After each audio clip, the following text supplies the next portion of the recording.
Hey, yeah, what up, my people? What's going on? First off, I do apologize. Yes, Crime is Life was supposed to be out yesterday, but my dumb ass, I deleted at least 15 minutes of the story by mistake, and I gotta re-record and re-edit all of that progress. Because of the elements that's outside, I can't do it. I'd rather shoot that footage out there in my station, my little studio. I don't want to shoot it in here. And because of the setback, I'm still gonna give you a story. I want to give you something. I ain't gonna leave y'all dry like that. You feel? I ain't gonna leave you dry like that. Come on now. Now this story is gonna be about choices. It's gonna be about loyalty, friendship. A lot of us think that we can choose the best choice in the moment to have the best outcome.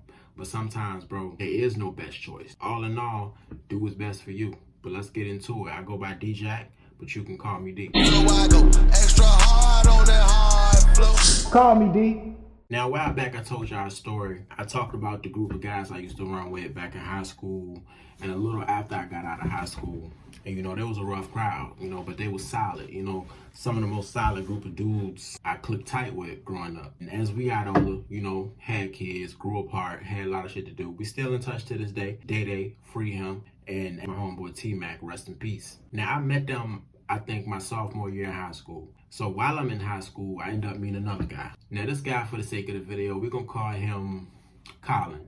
So I meet Colin, and I made a story about Colin. Colin is the guy that I was with the day that I got suspended from school for smoking weed behind the gym. Gym teacher come out there telling me something, you getting morons. Me and him, we kick it for the rest of the school year. When my guys wasn't there, which was a lot, I would kick it with him. But even if they was there, but my guys, they didn't really mess with him. They thought he was like the dorky type. I mean, they thought he was a little nerd dude. And they was the type where if you ain't like us, you ain't with us. Besides me not doing gangster shit or selling drugs or whatever, I was willing to stand up for myself and I was willing to fight for my people. Like I always tell everybody on my channel, as I got older, I recognized who I really was. You know, I realized that the person that I kept trying to be half my life, I wasn't that. I was that enough for me to be able to hang around them. So after we get out of school, I don't see Colin no more. I don't see Colin at all. I don't know where he at. I don't know where he was living at, but I don't see him no more whatsoever. I get a call from my boy Mel. What he told me, I think he said he want to play cards. I don't know what it was. He called me about something and I end up meeting up with him. It's just me, him, and my boy Day now. We in this apartment. I don't know what apartment it is. My boy cutting up some hard. I'm bagging up weed, we playing cards, smoking weed, like straight turned this person's crib into a trap spot. I don't know whose spot this was. So we hear a knock at the door. We looking around at each other like, basically asking each other, did y'all have somebody coming over here? Without even asking, we knew the question that we was all asking each other. Did y'all have somebody coming over here? No. So Day goes to the door first, and there's 3 dudes at the door. Then Mel gets up and goes to the door. I'm still bagging up. I look up like, what the hell? And I see these 3 dudes stacked at front of the door. But the way they standing, it's like one dude is in the middle like this, the other dude is on his side, and the other dude right here on this side. You know what I mean? It look like a goddamn album cover. So once I see that, I pull up behind them. And I'm right there behind my boys like this, just looking straight at the dude like what's going on? I'm watching their eyes. They talking to him. I don't know what they saying because I'm just solely focused on their eyes and their hands. Dude in the back, I see him fiddling with his side. I see him keep going to his side, bro. He'll bring his hand back up like this. Go back to his side. Look like he adjusting something and go back like this. And I look up like, hey, bro, what you doing? Hey, bro, don't worry about him, bro. Don't talk to my cousin, bro. Like he started getting crazy. My boy Daddy. Nah, ain't gonna be none of that, bro. And then he started asking for some H out of nowhere. Hey, bro, you know some agent? I look at my boy Mel. Mel look at me. We look at Daddy. And I asked, I said, bro, you know him? Daddy heard me. I don't know this nigga. Like, who you, bro? Who you looking for? Coming to the door asking for some dope. Our attendance is definitely up. We staying firm. But my boy told me I'm standing too close to him. So he kind of like patting me to back up. Like and I'm just looking, I'm like, why he patting me? I'm not knowing why he patting me right now, but he patting my stomach. I'm like, what the hell are you doing? So I kind of like, so when I back up, he stopped patting me. After they finish the conversation, they walk away. We close the door, put all 3 of the locks on there. The first thing my boy says is, yeah, they was trying to do a blitz. I don't know what you're talking about. Like, yeah, they probably thought I was in here by myself. But when they seen y'all, they f***ed up they playing. I'm like, you know what? It do look like they was on some bullshit. The dude in the back kept adjusting his pants like he was reaching for something. So all of us said, it's only 1 strap in the crib. It's 3 of them. We don't know if all of them strapped. So we said, I need to get the f*** up out of here. We don't know what their intentions is. Maybe they was just looking for some H. Whoever crib this is, maybe they just looking for them.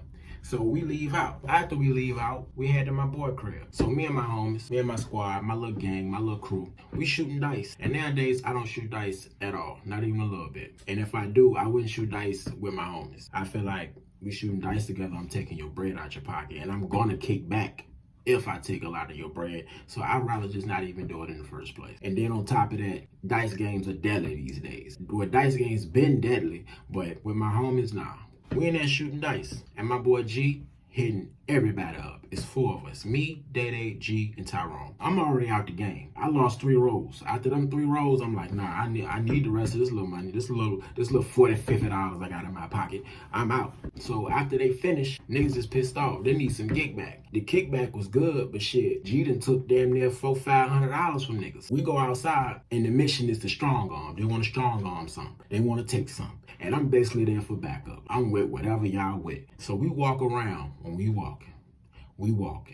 We walk around for damn near an hour, bro. And I'm like, what y'all trying to do? They said, bro, we still looking for somebody. I'm like, all right. I'm telling them I'm about to go home. Shit ain't going nowhere. Like, I'm not finna, and it's cold outside at this time. Oh, man, your ass scared, D. Come on, D, bro. Come on, D. I'm like, bro, we've been walking around for an hour, bro. If you ain't found nobody, we ain't gonna find nobody. And we walking around the same neighborhood. At least let's go somewhere else. Like, legs tired. I'm trying to go in the house. So I walk home. So when I do that, I get a call from my homie cousin. And he telling me to meet up at this spot. It was another spot we used to kick it at. And he telling me that they got into it with my boy Daddy. So I'm like, I bet. So I end up I don't know who whip I got that night. I don't know who car I had that night, but I had somebody's car.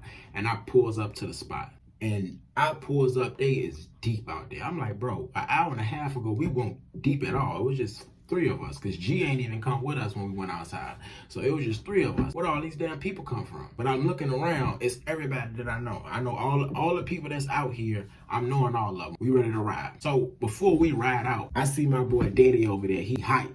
He hot. He ready to go. I'm asking his brother T-Mac, what the happened? Like, what's going on? My guess is they didn't find nobody they can hit up. They end up going somewhere else. They end up going to somebody's house that they knew, and when they get over there, it's a problem. It's an altercation. So long story short, they gets into it. They get to fighting, beat it up, destroying property, TVs busted lips, black eyes, blood. It gets crazy over there. I'm like, God damn. I'm like, why y'all ain't call me? Bro, niggas ain't had no time. Like, it happened. It was in the moment. Shit wasn't even supposed to happen. I asked him, okay, so what we doing? Is we going to fight these niggas again? I don't know, man. Bro, talking about getting a strap. Shit, I ain't even got no strap, though. It don't even matter, bro. It don't even matter. Shit, we gonna ride. We gonna ride. So we all out there, parked out there, ready to ride. And I'm just looking like, bro, like 30 minutes go by. And I'm like, bro, is we going or what? So we look.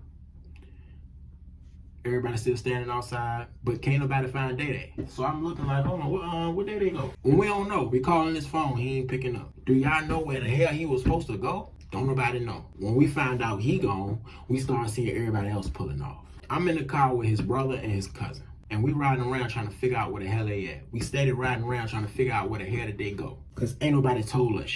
Come to find out, he done pulled up to the spot where you supposed to get up with these people at. And they gets into it. They rumbling. And not gonna lie, they put the paws on this nigga. He beat them bad. He beat them down. But we are still not there yet. We don't know where they at yet. So after he finished doing him bad, somebody comes out of the cut and shoots my boy. Then we get a call. While we still riding around looking for them, we get a call. He shot, bro. He shot, bro. Hey, meet us at the CVS. All right. We meet up at the CVS. When we get to the store, he telling us that one of the dudes he noticed that was around him when he got shot was one of the guys that was at that goddamn door when we opened it. When all of us was facing each other 3-on-3, the guy that was in the back fiddling with his belt or whatever he was doing, that's who did the shit. Everybody get out the car. We like, what the hell happened? If he shot, why the hell is we meeting out? The only thing I'm wondering is if this nigga is shot, why we meeting at the CVS? Why we meeting here? Why y'all ain't taking this man to the fucking hospital? So we gets out the car. My boy, he trying to see his wound. Like, he trying to see, like, what it looked like. He pull his shorts down halfway. And he trying to look. He hit in his leg, but he also hit very close to his sack. I think it skinned it, but it hit him in the leg. That was the first time I seen a gunshot wound that up close. You see it in movies, you see it on TV shows, but seeing it up close and personal is a different story. I'm sitting in the car with his brother and his cousin. I'm just thinking to myself, if they really about to go over here and shoot some shit up, am I gonna be there?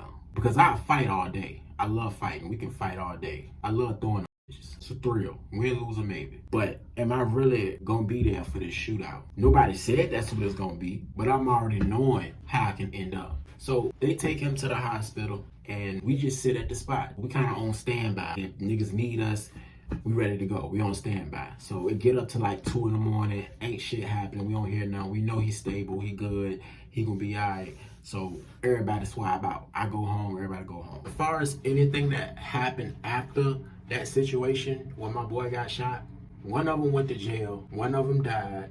And one of them was critical. Now, I'm not saying me nor my people did it.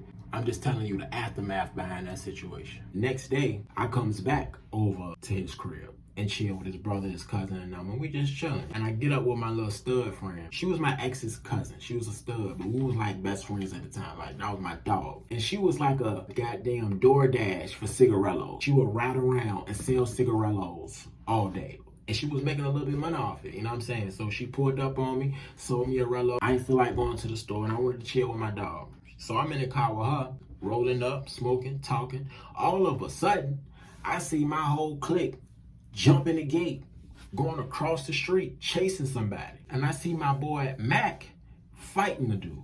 And from where I'm sitting in the car, I don't know who this dude is. I can't see his face. But it don't even matter. My first thought was, they fighting, I'm fighting too. I go jump the gate too. Boom, boom, boom. I get over the gate. I run across the street. When I get up close, it's Colin, the dude I got suspended with. He is in the middle of the street squaring up with my boy, my brother, T-Mac. So when I see him, I don't even second guess. I don't think about it. I don't contemplate. I don't wait or hesitate. I walk over and first shot, I hit him in the jaw while he fighting my boy. When he look up and see that it's me. Damn, D, for real, bro. I thought we was cool, bro. I thought we was cool. Yeah, that's cool, but it's my brother though, bro. I don't give no about none of that, bro. That's my brother right there. Oh, for real? Oh, for real? That's a bet. That's a bet. So y'all gonna jump me though? I can shoot the one, go ahead. I already got my little joint in. See, he towering over Mac. He damn near 4-5 inches taller than him. So I thought he was getting the best of him from where I was looking. I'm like, fuck that. My other homeboys, they done got their licks in too. Like, they in that motherfucker tearing him down. They shoot the one. And of course, T-Mac beat him. He already bruised up. We didn't already did our number on him. And I can hear my stud friend all the way across the street. That's some pussy ass shit. Y'all gonna jump him. That's some pussy ass shit. Girl, go ahead home. Go home. Like, I ain't care about none of that. Now, I heard what she was saying, and she might have had a point. But at that time in my life, bro, I ain't care about none of that. I felt like you my brother. You fight, I fight. I don't care who it is. I don't care if it's looked at as I don't care, because anything can happen. He get the best of you and your head hit the concrete, you gone. But if I would have jumped in, it wouldn't have happened. That's the choice I made at the moment. Even if this looked, I'm gonna fight for my brother. We always known Mac to be a fighter. We always known him to throw his hands. The boy Mac won't scared of nothing. Bro, you could be 10 inches tall. He was gonna fight you. After that happened, my boy, he on the ground. He stretched out on his back because he smoke a lot. He on the ground. Barely can catch his breath. He can't even walk back across the street. So we sit there with him until he get his shit together, get him some water. And we go back in the crib, we go back in the spot. And we chill in the house until late, you know what I mean? We chill in the house until about 9, 10 o'clock. And the last bus always comes at 11 something, 11:30. I'm thinking about everything, you know? Like, I overanalyze every fucking thing. My boy told me he got this van from a Switch. I told y'all what a Switch was back then. A Switch is basically a play. A crackhead, a fiend, a hype, whatever you want to call it. That's what our name is. That's our nickname for them, Switches. And he talking about going to the store. I don't know why, y'all. I don't know why. But as soon as he said, yeah, I got this Switch van, we about to go head to the store, bro. Come on, you want to come? Like, you coming with us? As soon as he said this shit, bro, no lie to you, a vision came across my face, bro. They strapped up to the T at this point. The cops pulling them over and us getting locked up that night. At the same time that I'm thinking this, and I'm about to respond to his question, we at the top of the stairs in the apartment complex. You know, some apartment complexes got the stairs to go in on the inside. We on the second floor, so you can still see out in the parking lot. As I'm listening to him and I'm thinking this, and I see what I'm seeing, the bus pulls up at the stop. And it's about a good 7, 8, 9 people out there, so it's gonna be a while before that bus pulls off. I see the bus, and I hear what he said. My dad's words My dad, my father, I love you, Dad. His words just popped in my head. No lie. Wanna know what them words was? I said this to y'all before. Wanna know what them words was? I'm trying to teach your ass to do the right thing. You wanna go left, don't you? You wanna go left. Nah, bro, I gotta get up early tomorrow, you know what I'm saying? I got a little job interview, bro. Oh, for real, that's what's up, my nigga. Hey, D about to start making that bread, that legal bread. No matter how street they was, no matter how knuckleheaded they could be, they were supportive as fuck. It didn't matter what I was doing, bro. Rapping, art, job, streets. They was willing to support me in whatever I wanted to do. The point I'm making about that statement is not the fact that I got on the bus and they did end up getting stopped or they got shot at. Nothing happened to them that night. The bigger picture about that was the fact that I was even willing to make the choice to get on the bus. The positive choice. They riding in the car, nobody got a license, everybody strapped up, everybody dirty, everybody got drugs on. We packed like sardines in that bitch.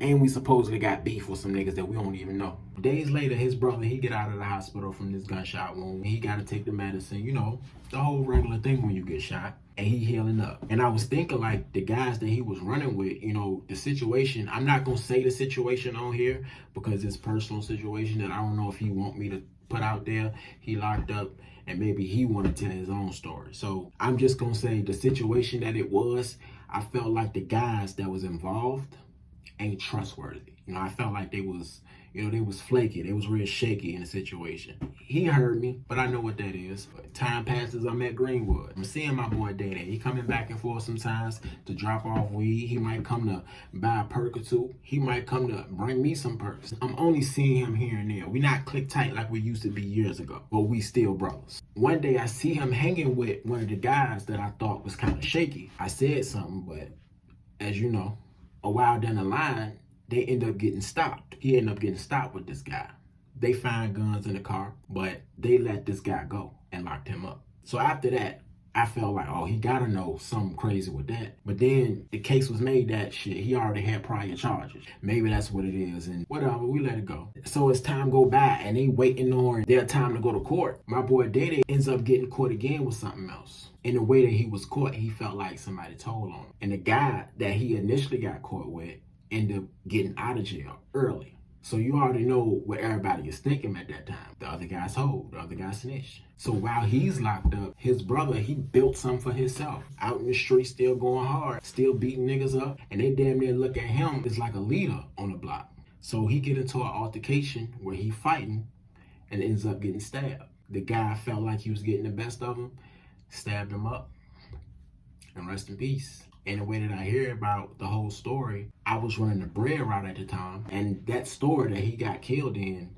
was actually a store I delivered to. So the clerk actually told me the whole story. He gets stabbed, his homeboy come in, shoot the guy that stabbed him. The guy that stabbed him is out to this day. And the homeboy who shot the guy for stabbing him, he is still locked up. They looked at it as self-defense, him stabbing him, but I felt like if they were both fighting and he pulled out a weapon, but I wasn't there, so who knows. In that moment, while I'm in that store and the clerk is telling me the story about what happened to my homie, it was real crazy how the universe worked to me. You know, how we still kind of connected in a way. He chose to stay in the street. I chose to go the other way. And I still end up intersecting with his life because I delivered to the same store that he trapped at every single day, bro. And I didn't mention it in the middle of the story, but his brother, the guy that he got caught with, the guy that's shaky to me, I grew up with him. I never liked him since I was a kid. Never had a good vibe about him. I sat in that bread truck, bro, and I just sat there like, just being thankful for my life. Being thankful for the people that steered me the right way. If I didn't have my own mind, if I didn't have my own way of thinking, I would have definitely been in the street. Most definitely. It would have been nothing that would have deterred me from the street. I wasn't just exposed to the street. I was exposed to a lot of different shit, a lot of positive shit. Now, me on the other hand, I will end up getting a job. I have not seen the manager since I've been here. I was probably there for 3 weeks, and some end up going missing out the register. Now, I don't work the register. Any fast food job I've ever worked at, I've never worked the register. But I was accused of taking something out of the register. So when I get called into the office and I finally see who the manager is, it's Colin. Colin don't believe nothing I'm saying. And I think he know I ain't do it. And the reason why I know he know I ain't do it is because he fired me. But he didn't charge me for stealing nothing. Because you can tell on the cameras I didn't. But he fired me just cause. So the message I want to leave with y'all is this, man. If you have to make a hard choice in the moment and you don't have much time to think about it, yeah, definitely choose a choice that's best for you. Sometimes we don't have time to weigh our options or can look 10 years ahead and see where this choice is going to take us. Whatever the choice you made at the moment, it might be bad for you later, but it might not be that bad. My manager firing me wasn't that bad. I just found another job. But I also thought I wouldn't have to find another job if I would have been like, nah, bro, he cool. You know what I'm saying? It's good. Just shoot the one-on-one. But choices is choices, and we got to make them no matter what. But that's all I got. Y'all stay safe, y'all stay positive, y'all stay sober. If you ain't moving, you losing, my boy. And we out. Call me, D. Hustler talk, no comment though, just paper chase. Chasing my dreams, my nightmares ain't got no money. Just a cardboard sign and they existing so bummy. And they want me down with them at the bottom of the barrel. I don't want no parts of it. For that life I never settle, so I go all in that bit. Want all my pockets down. I'll be cool until I yoke the game and make them dig it out. They want me on